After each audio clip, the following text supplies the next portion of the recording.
Sa isang probinsya sa Cebu, matatagpuan ang isang abandonadong ospital na nababalot ng kababalaghan. Madami sila dito.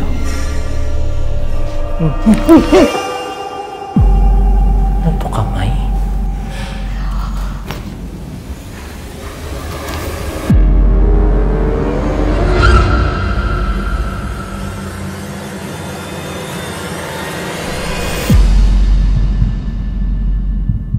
Pwede po ba namin kayong makausap sa spirit box? Ooh.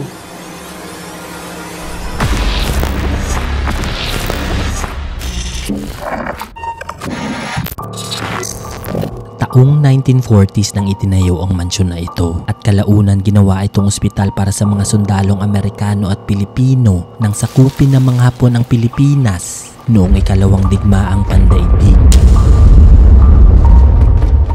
Ayon sa mga lokal dito, ilang taon na inabandona ang ospital na ito at dahil matagal na itong abandonado, pinamahaya na daw ito ng iba't ibang klase ng hayop at elemento.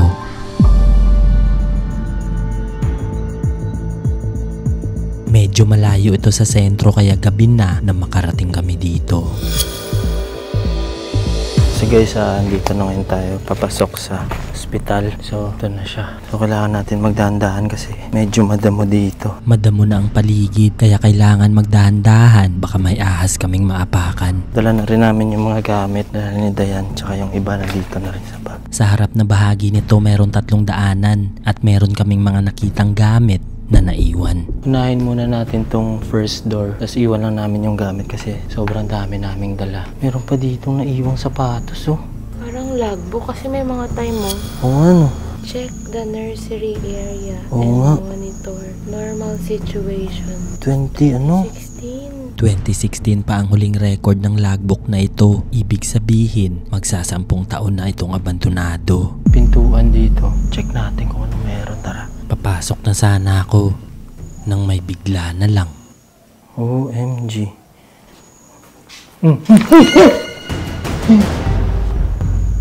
What the heck?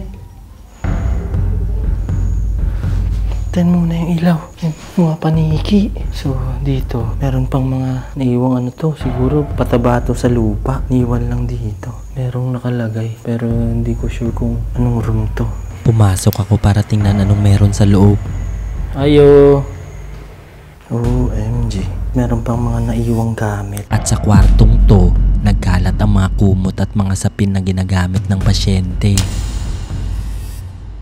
Naiwan dito, mukhang bago pa guys. Tapos yung ibang personal na gamit, ayan oh. Tapos may mga kumot guys. Dito naiwan pa yung wallet oh. Lilipat na dapat kami sa kabila nang bigla kaming may mapansin dito. Sira-sira na rin yung kisame niya guys. Yan, makikita nyo dyan oh. Bagsak na rin siya. Tapos, pero uy!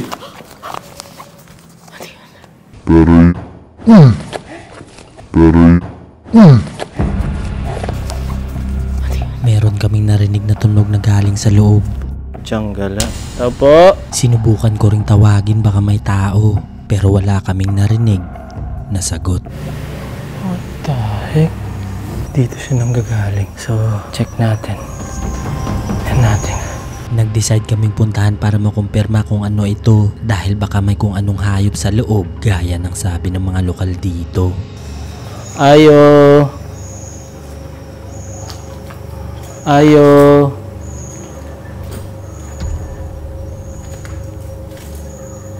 Baka yung hangin. Ito. Baka yung hangin. Pero, problema, walang pumapasok naman. Walang hangin dito, guys. Yan, makikita nyo, pawis na pawis kami. Tapos, hindi gumagalaw kahit yung mga agiw. Yan, dapat gagalaw yan pag may hangin. Sa tabi ng pinto may natagpuan kaming isang kwarto at hindi namin inaasahan ang aming nadatnan. OMG, lag. Gagi. What the heck? Gagi, bakit meron yan dito? Hindi ko alam kung ano to pero kulay na. OMG. May mga bakas ng pulang mantsa sa pintuan at dingding nila. Gagi, ba't may mga ganyan dito? Baka ano to, no? Operating room? Tingin mo. Mukha Habang naglilibot nakita namin to. Shit, ano yan? What the heck? Gagi, balat ng ahas. Kasi marami na rin mga damo dito guys. Puno na siya ng napapalibutan na to ng gubat. Kaya kailangan natin mag-iingat. Dito sa kabila may nakita kaming maliliit na papeles. At habang tinitingnan namin to, meron kaming napansing tunog na galing sa kabilang kwarto. Field inspected and certified. Ito yung gawa ng agency. Oo. Sealed labeled with that.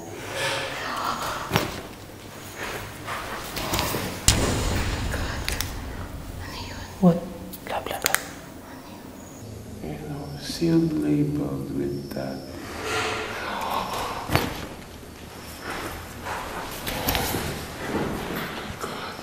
With that.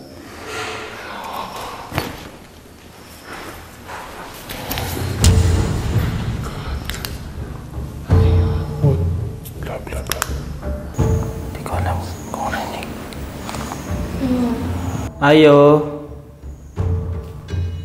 Hindi kami sigurado kung ano ito, kaya kailangan namin magdoble ingat sa kung anong meron dito. Yan guys, kung mapapansin nyo, di ko alam kung rinig dito pero meron, yan o, para siyang gumagapang. Yan yung kinakatakot namin kasi merong balat ng ahas dito.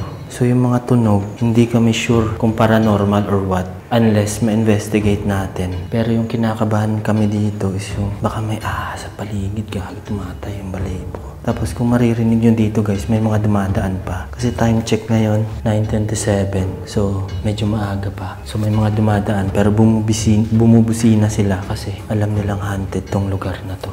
Sinubukan namin puntahan kung saan nanggagaling ang tunog, pero habang papunta, bigla namin tong nakita. Kinig.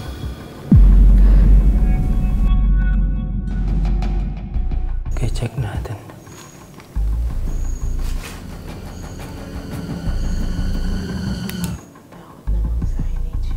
Kaya nga eh, ba't may hat dito? Ito pala ang palikuran nila. Unti-unti nang nasisira at nilalamon na ng kalawang ang ibang parte. At nang palabas na kami dito, meron kaming nakita na nagpadagdag sa aming kaba. Ito, Ano yun? parang balat ng ahas. OMG. Oo nga, kaliskis ng ahas guys. Yan yung mahirap dito kasi yun yung sinasabi ko eh. Baka pinamahaya na ng ahas to. Pahaba siya, oh. Shucks, mga guys. Pag ganun yung ano niya, to, yan pahaba siya. Big sabihin, madami sila dito. Kaya tara, nabilisan na natin. Kaya binilisan na namin maglibot at pagdating sa dulo, may natagpuan kaming isa pang kwarto. Dalawa yung daanan. So meron dito sa baba, meron din dito sa taas. OMG. Anong nabihis? Kaya nga eh. Kumuna, baka kasi may ahas eh. Dito matatagpuan ang kanilang storage area. Sobrang daming gamit sa loob pero halos lahat nabubulok na. At habang tumitingin-tingin kami dito, ay bigla na lang. What the heck? Ano to? Daming mga gamit pero sira-sira na guys.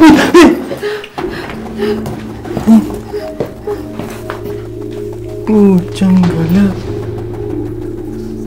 Ayo. May nagsilaglagan na parte ng kisame pero may naririnig kaming gumagapang sa taas nito. What the heck? Sobrang tagal na rin kasi nito yan. Papansin nyo baka yan yung mga nalalaglag. Yan baka ito yung mga nalalaglag. Ito, no? Kasi yun. Nakalaylay na yung piso. Medyo delikado. Kaya umakyat na kami bago pa may mangyari. Napakadilim dito at parang dinaanan ng bagyo ang parteng to. Sira-sira na yung pinto. Yung kisame niya, wasak na rin. Medyo delikado din kasi yung mga kisame, anytime pwede itong bumagsak. Kailangan magdoble ingat tayo dito. Pati mga pintuan nagsibagsakan at nabubulok na. Sa sobrang kalumaan niya, naagnas na siya. Pa yung mga breaker nila, siguro yung tinanggal yung mga wire nito. Tapos kinalakal na. At nang pumasok kami sa loob, ito ang tumambad sa amin. Mas malala ang sira dito dahil walang harang ang harap na bahagi ng second floor dahil lang na makapasok ang tubig ulan lalo na't pag may bagyo. OMG. Wala na, wasak na guys. So ngayon, try natin mag-EMF kung meron tayong masasagap na frequency. Kung saan siya papalo, doon tayo mag-investigate. Kaya sinimulan ko na agad maglibot para i-check kung meron tayong masasagap na kakaiba. Dito sa taas, wala tayong nasagap dito. Hindi siya pumapalo. So check natin sa baba, try natin kung meron doon. Kaya nagmadali na kaming bumaba bago pa kami abutan ng hating gabi.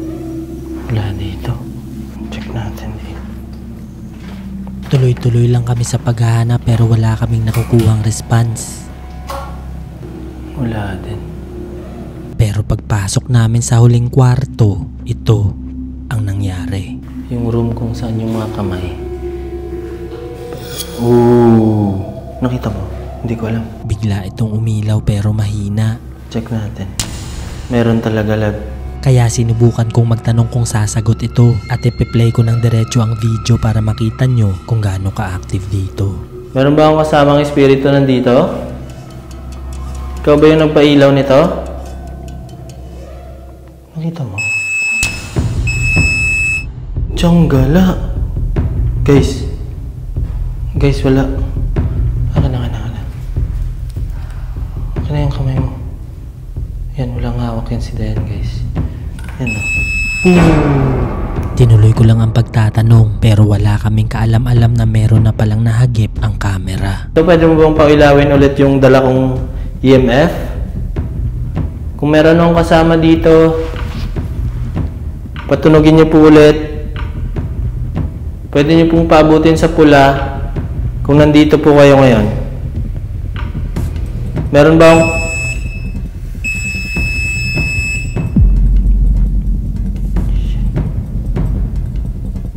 Kung mapapansin nyo, merong dumaang orb after tumunog ng gadget na dala ko.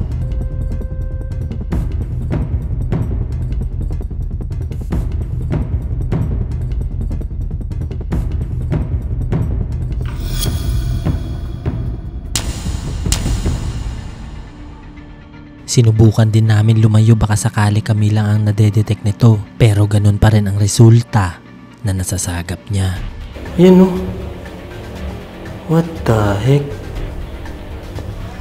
Ooh! Gagi, pinabibrate niya na mismo. So, try natin mag-investigate dito. Check natin kung may makukuha tayong sagot. Kaya pinwesto ko na agad ang mga gamit para masimula na ang investigation.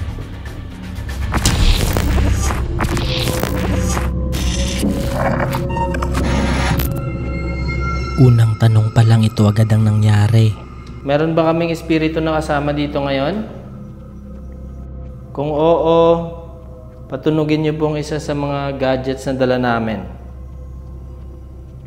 Kayo po ba yung nagpatunog ng EMF What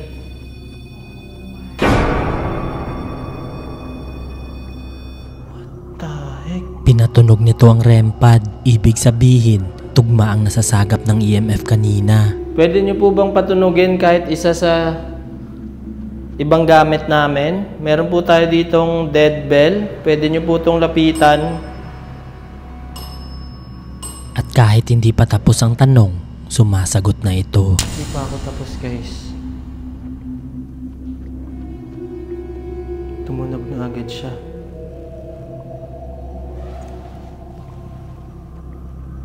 So pwede niyo pong patunugin yung dead bell. Pwede niyo po itong lapitan.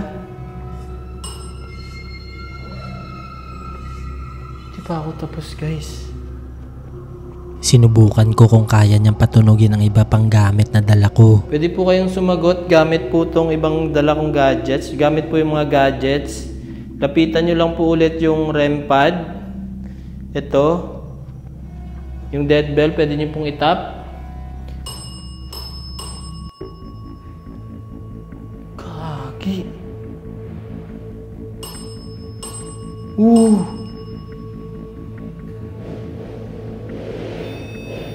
Love. Gagi, guys. Ito din, oh. Maraming salamat po sa pagpapatunog. Gusto ko lang po malaman. Espiritu po ba kayo o elemento? Pinatunog nito ng isang beses. Ibig sabihin, espiritu ang nandito. Kung elemento, pwede niyo pong... What the heck?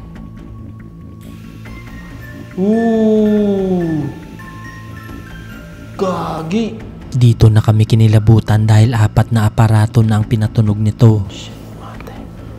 Matay na yung balahibo ko.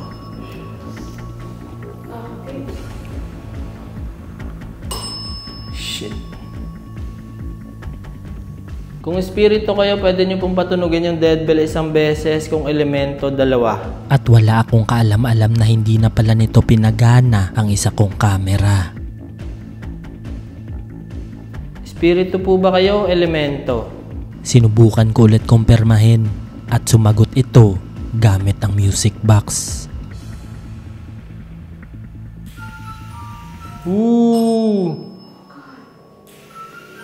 Shit, gagi. 1 beses. Big spiritu. This time sinubukan kong tanungin kung babae ito o lalaki. Kung espiritu po kayo, pwede ko po bang malaman kung babae kayo o lalaki? Yes.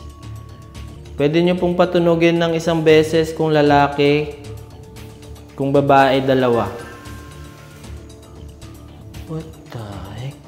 Gusto ko lang pong kumpirmahin. Kung lalaki kayo, patunugin nyo po ng 1 beses, kung babae 2. This time sumagot ito gamit ang tatsulok na dala ko. Ibig sabihin, may nadedetect ito sa kwarto. What the... Oh my God. No? Lalaki. Kasi pulaunan yung inano eh. Tas yes. At nang tinanong ko kung ilan sila dito, Pwede ko po bang malaman kung ilan kayo na nandito? Yes. Kung ikaw lang po mag-isa, patunugin niyo po 1 beses. Kung 2... Guys. Yung REM pad. tunog ng tunog ang mga gamit, meaning nandito lang sila sa paligid. What the heck? Gusto ko lang pong kumpirmahin. Kung ikaw po mag-isa dito, pwede niyo pong patunugin 1 beses. Kung marami po kayo, 2 o maraming beses, patunugin niyo po.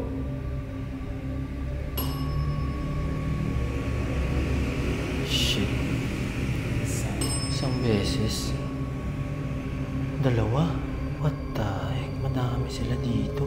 Tugma ito sa mga sinasabi ng taga dito na maraming sundalo ang namatay sa ospital na to. Pwede po ba namin kayong makausap sa spirit box? Ooh! Lumalapit siya dyan. What the heck? Dito na kami kinabahan dahil hindi lang isa ang sumasagot sa kanila. Kaki. Ooh!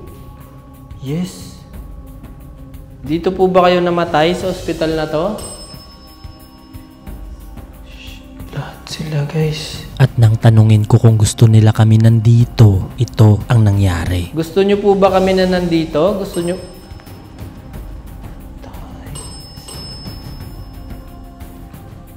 No? Ooh! Shit. Ayan na. Guys, ibig sabihin, pula. Pula, guys. So, ibig sabihin, shit, di niya na pinapatigil. Hindi na nila pinapatigil ang mga gadgets kaya nagtanong kami kung gusto na nila kaming umalis. Nabulabog po ba namin kayo?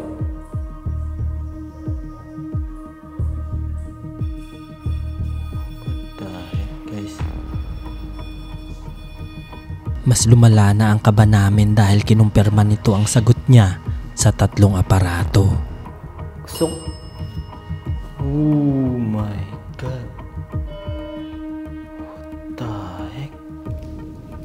Ayaw nila tayo nandito, guys. At maya-maya lang biglang nagsara ang pinto sa kabilang kwarto.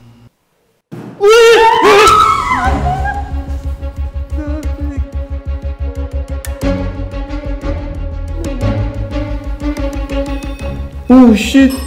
At dito na nagwala ang mga gamit na dala namin. Tara na. Blah, blah, blah. Love, ilagay mo muna dyan. Kaya nagmadali na kaming umalis dahil hating gabi na at baka may mangyaring hindi kaaya-aya. Pero habang palabas ay bigla na lang. Una ka, love. Una ka doon. Isa mo. Takbo! Ilaw! Ano ko? Bilis! Bilis! Dito! Gusto mo! Dito mo!